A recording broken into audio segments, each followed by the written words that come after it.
આજકાલ નાના મોટા દરેક વ્યક્તિઓની પહેલી પસંદગી ઢોસા બનતા જાય છે, પણ ઢોસા એટલા હેલ્ધી નથી હોતા કે તમે વેટ લોસમાં કે શુગર કંટ્રોલમાં લઈ શકો. તો આજ ડિમ્પલ્સ ડિશીસમાં તમે જોઈ રહ્યા છો તેટલા ક્રિસ્પી એન્ડ પાતળા એ પણ હેલ્ધી રીતે ઢોસા તૈયાર થશે, જેને તમે વેટ લોસમાં કે શુગર કંટ્રોલમાં લઈ શકો છો. તો ચલો રેસીપી શરૂ કરીએ. તો જેમના માટે લેશું 1 કપ જેટલી પીળી મગની દાળ. મગની દાળની અંદર એકદમ લો કેલરી એન્ડ લો જીઆઈ હોય છે, પ્લસ તેમાં high fibre and high protein હોય છે, જેથી વજનને કંટ્રોલમાં રાખશે, હાડકાં મજબૂત કરશે, ઇમ્યુનિટી બૂસ્ટ કરશે, હિમોગ્લોબિન વધારશે અને સાથે શુગરને પણ કંટ્રોલમાં રાખશે. તો તેનો આપણે પાવડર તૈયાર કરી લઈશું. આ રીતે એકદમ ફાઇન પાવડર તો તૈયાર નહીં થાય, પણ થોડો કરકરો ચાલશે. હવે તેને એક્સ્ટ્રા વાસણમાં લઈ લઈએ. હવે આ મગની દાળને થોડું સ્ટીકીનેસ મળે અને આપણા ઢોસા લાંબા સમય સુધી ક્રિસ્પી રહે તેના માટે 4 થી 5 ચમચી જેટલો અડદનો લોટ લેશું. જો અડદનો લોટ ના હોય તો તેને પણ મગની દાળની જે મિક્સરમાં દળી શકો છો અને લઈ શકો છો. અડદની દાળમાં પણ એકદમ હાઈ પ્રોટીન અને હાઈ ફાઇબર હોય છે, જે પણ વેટ લોસમાં અને કઈ અંશે ઓછું ઉમેરવામાં આવે તો શુગરને કંટ્રોલ કરવામાં હેલ્પફુલ થાય છે. હવે આ લોટની અંદર આપણે હુંફાળું ગરમ પાણી એડ કરતા જવાનું છે અને આ બેટરને એકદમ સરસ મજાનું આપણે થીક તૈયાર કરવાનું છે. અત્યારે આપણે જરૂર મુજબ જ પાણી ઉમેરશું, વધારે પાતળું બેટર નહીં તૈયાર કરીએ, જેનું કારણ હું તમને આગળ બતાવીશ.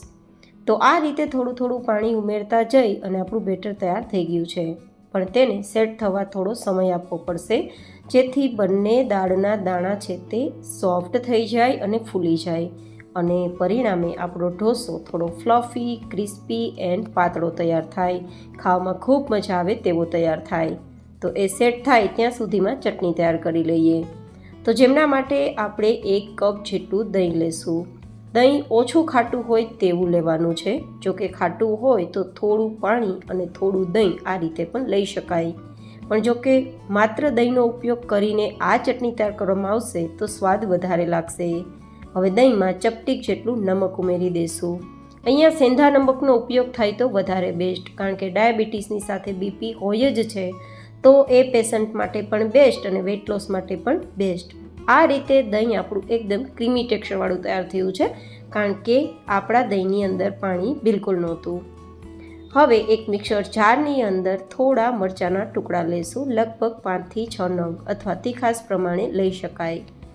સાથે 2 થી 3 ઇંચ જેટલો છાલ કાઢેલો આદુનો ટુકડો પણ તેમાં જ ઉમેરી દઈશું અને 2 ચમચી જેટલી જે દાળિયા હોય ને તે દાળિયાને ફોતરા કાઢીને લીધા છે તે ઉમેરી દઈશું. 2 ચમચી કાચા મગફળીના દાણા ઉમેરી દઈશું અને ચટણીના ભાગનું કે 2 ચપટી જેટલું નમક ઉમેરી દઈશું અને 3 થી 4 ચમચી જેટલું ટોપરાનું છીણ મિક્સ કરી દઈશું અને અહીંયા થોડું પાણી પણ ઉમેરી દઈશું, જેથી ચટણી સરસ ગ્રાઇન્ડ થઈ શકે. હવે આ ચટણી તૈયાર થઈ ગઈ છે, તો તેને આપણે જે ફેટેલું અને ક્રીમી તૈયાર કરેલું દહીં છે તેમાં મિક્સ કરવાનું છે. ગાઈઝ, આ રીતે ચટણી તૈયાર કરજો, ખૂબ પસંદ આવશે. જો કે દહીં ઘરમાં ના હોય તો તૈયાર કરેલ ચટણીમાં થોડું પાણી મિક્સ કરીને લિક્વિડ ફોર્મ તૈયાર કરી શકાય, પણ દહીંની તો કમાલ અલગ છે, કારણ કે કેલ્શિયમ પણ છે, પ્રોટીન પણ છે, વિટામિન ડી પણ છે, વિટામિન B12 પણ છે અને હાડકાં મજબૂત કરવાની ક્ષમતા પણ છે.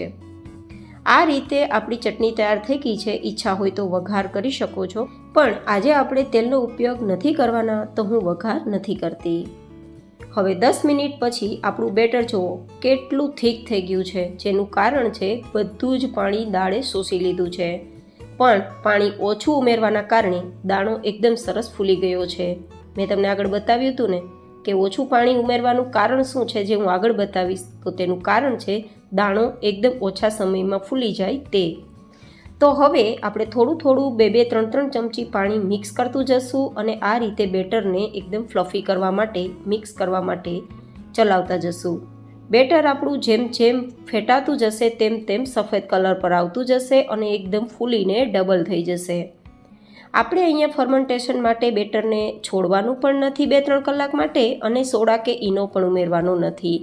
બસ પાણીથી આ રીતે મિક્સ કરતું જવાનું, ચલાવતું જવાનું ને ફેટતું જવાનું. તો તમે જુઓ છો ટેક્સચર એકદમ વ્હાઇટ આવ્યું છે એન્ડ ફ્લફી થઈ ગયું છે.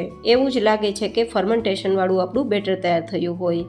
પણ આ ટ્રીક અપનાવશો તો સોડાના ઉપયોગ વગર કે બિલકુલ ફર્મેન્ટેશનમાં સમય આપ્યા વગર આવું જ બેટર તૈયાર થશે. તો જ્યારે પણ મિનિટોમાં ઢોસા તૈયાર કરીને ખાવાની ઈચ્છા થાય ત્યારે આ રીતે તૈયાર કરી શકાય.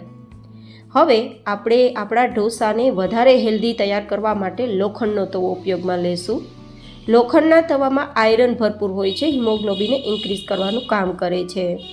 લોખંડનો તવો હેલ્ધી તો છે જ, પણ તેમાં ઢોસા ચીપકી જાય છે. તો તેને પહેલાં આપણે સિઝન કરવું પડશે, એટલે કે તેને નોનસ્ટિક બનાવવો પડશે.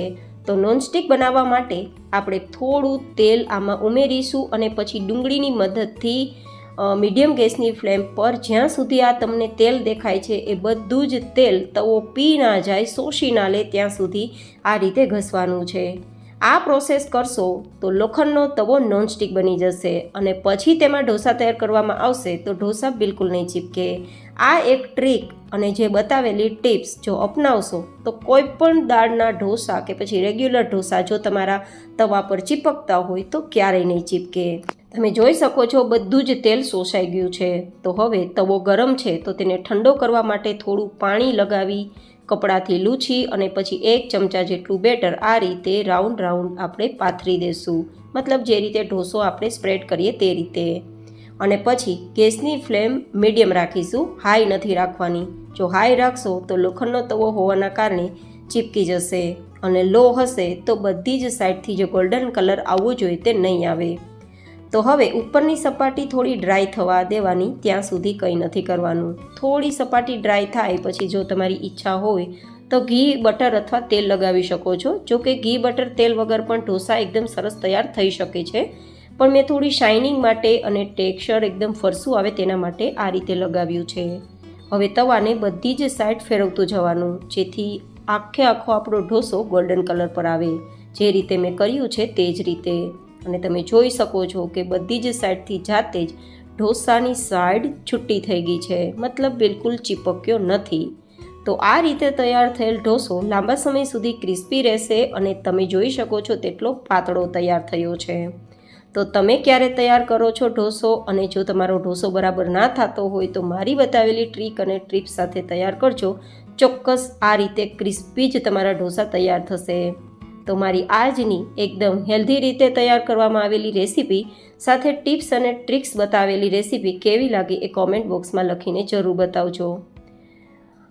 ફરી મળીશું એક નવી જૈન હેલ્ધી રેસીપી સાથે. ત્યાં સુધી stay healthy and stay happy.